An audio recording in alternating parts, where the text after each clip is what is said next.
Hello, everyone, and welcome back to another episode of Blame It on the Stars, where we give you an inside look on what's going on in the universe so you can blame your problems on the stars. It is Jade here. And it's Kara. And this week, we'll be talking about everything that happens during Aries season and giving you a general overview of everything that will go on so you can know what exactly you're getting into up front. But in case you missed it, what set the stage for Aries season last week was Venus entering Taurus and Mercury entering Aries. So if you want to know about either of those two transits and how it affects you, then make sure you listen to last week's episode before diving into this one. And just to give you a heads up, next week we will tell you everything you need to know about Mercury entering Taurus and the full moon in Libra. As you are listening to today's episode, if you have any questions about any of the transits that we talk about, you can send it to us on Spotify. With that being said, the following transits will happen this week, so we're going to explain them more in depth now, that being the new moon in Aries, Pluto entering Aquarius, and Mars entering Cancer.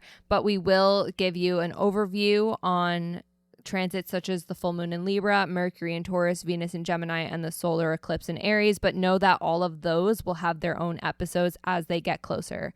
And after a short ad break, if you're not a subscriber, we're going to dive right into it. Happy New Year.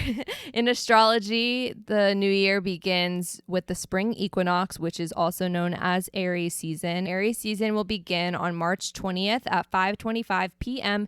Eastern Standard Time. Per usual, the date and time are from the website astroseek.com. So what you need to know, besides it being Astro New Year, it's a period of time where you might be feeling a little bit more spontaneous and a little bit more passionate.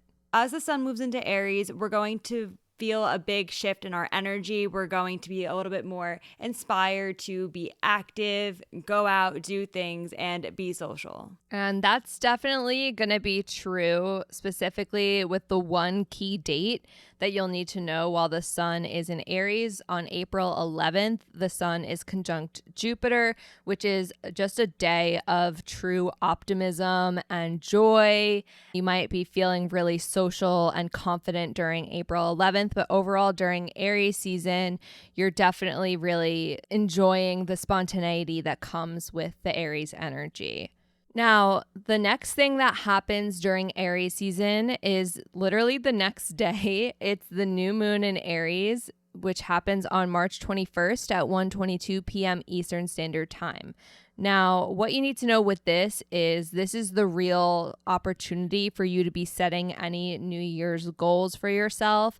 New moons are new beginnings. Aries is the first sign of the zodiac. So if there's any projects you want to start or anything you're looking to achieve, this is the time to set those intentions. This new moon will be happening at 0 degrees Aries. So if you want to know more about how this affects you, you can look for 0 degrees Aries in your chart to figure out what house and what area of your life will be most affected. Because this new moon is at 0 degrees Aries, that means that this is pure Aries energetic energy. So as you're setting your intentions for the new moon, you might find that you're drawn to goals surrounding exercise, things that require maybe a little bit of competition, sports, things that really bring out that Aries competitive and spontaneous nature. Now, there are some key aspects to this new moon that you'll need to know. The first one being that the sun and moon are conjunct Mercury. So themes of communication and how you speak to others might also be really important when it comes to setting your intentions.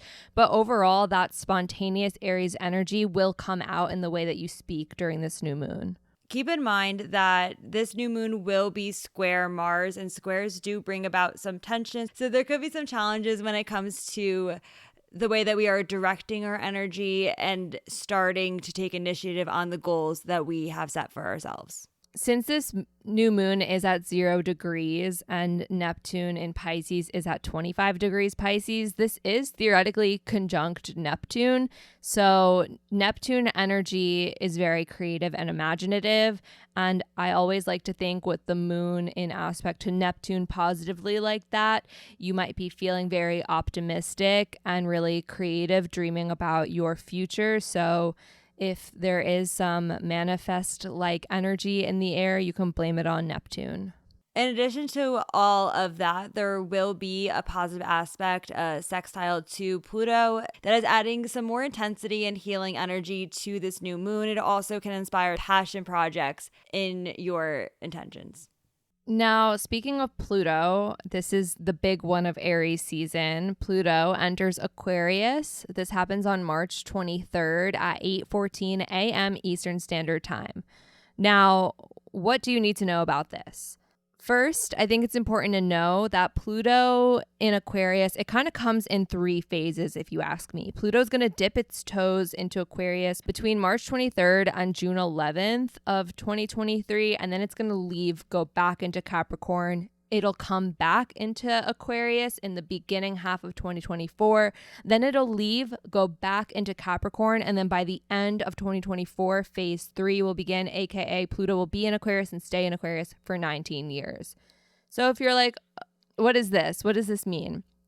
Right now, in the immediate, in 2023, what you need to know is this is your first taste of what is to come with Pluto in Aquarius. It's a 19-year period of time where you might see changes involving technology and also community. Those are Aquarius themes. Pluto is an outer planet, so this will be affecting us on more of a societal level. However, it's still really important for you to pay attention to the different themes that come up during the first part of this transit so that you can get a better idea and a better understanding of what this transit will mean for you. Now, the next thing that happens during Aries season is one that you didn't realize took a very long time to get here, Mars entering Cancer, which means that the Mars in Gemini period that happened between October 30th up until now is coming to an end. Mars enters Cancer March 25th at 7:46 a.m. Eastern Standard Time. Now, what you can expect with this, though, is when it comes to your motivation, it's really going to change with your mood. You might find that you are, on the plus side, very creative, but on the opposite side of things, you might find that you get a little on the defensive side of things. Mars is in fall in Cancer, and that's really important to know because it won't necessarily be able to express its true self while it is in Cancer. Just the nature of Mars energy and Cancer energy is different.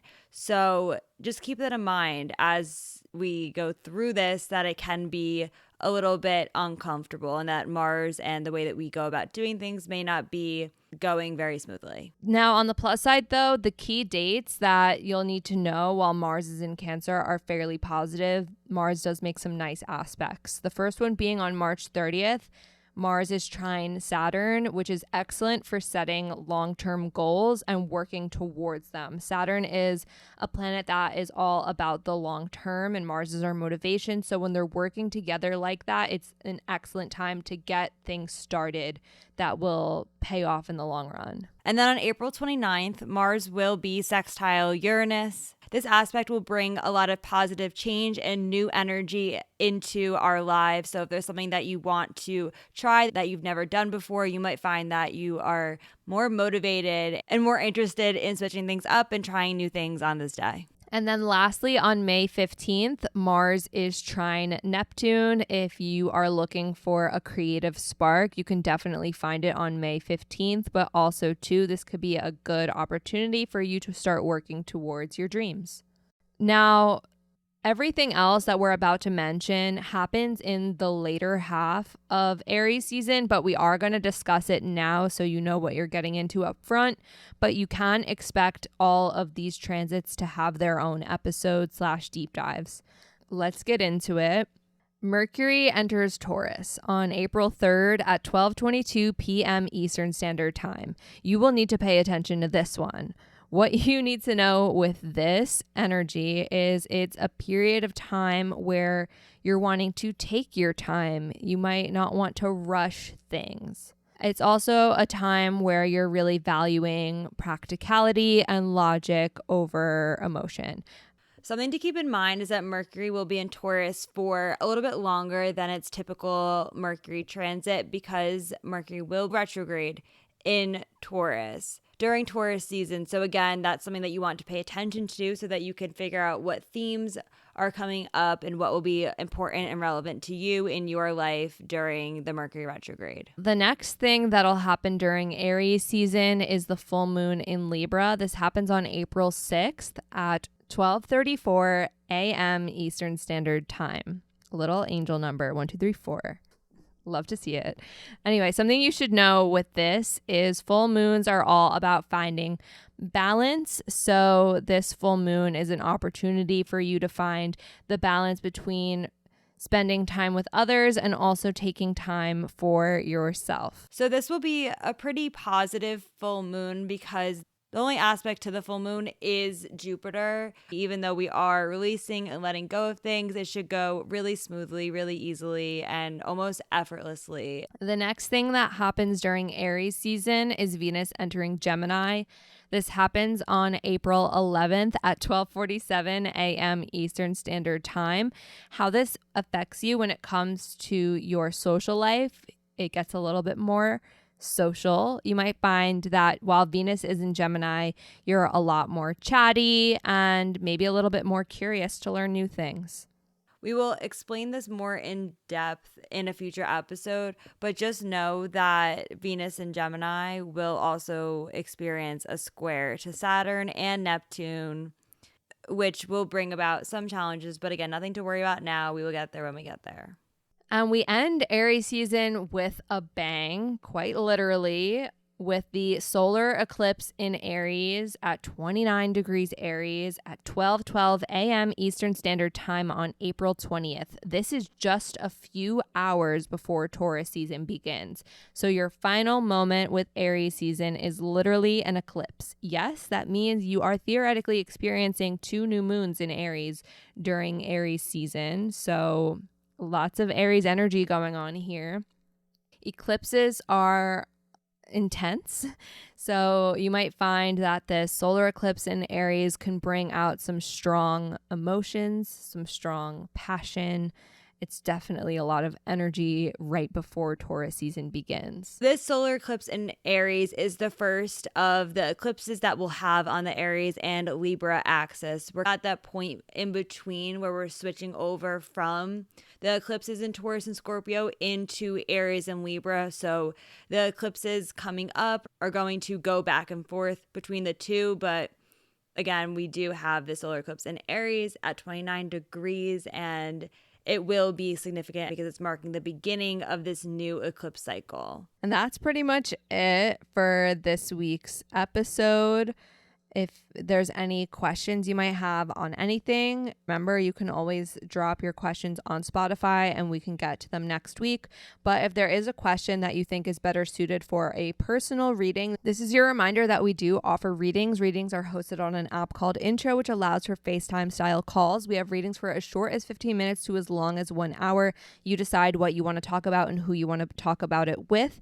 And when you go to book the reading, there is a slot for you to put all of your questions and we'll be able to answer them face to face on the call. And if you've never booked a reading with us before, then you can use the code STARS, all caps, STARS, for $20 off your first reading. And then just a reminder, next week we'll be talking all about Mercury in Taurus and also the full moon in Libra. So if you have questions, again, remember, feel free to drop them. If you want to stay in the loop with us and everything that's to come in the stars, then make sure you're following us on social media.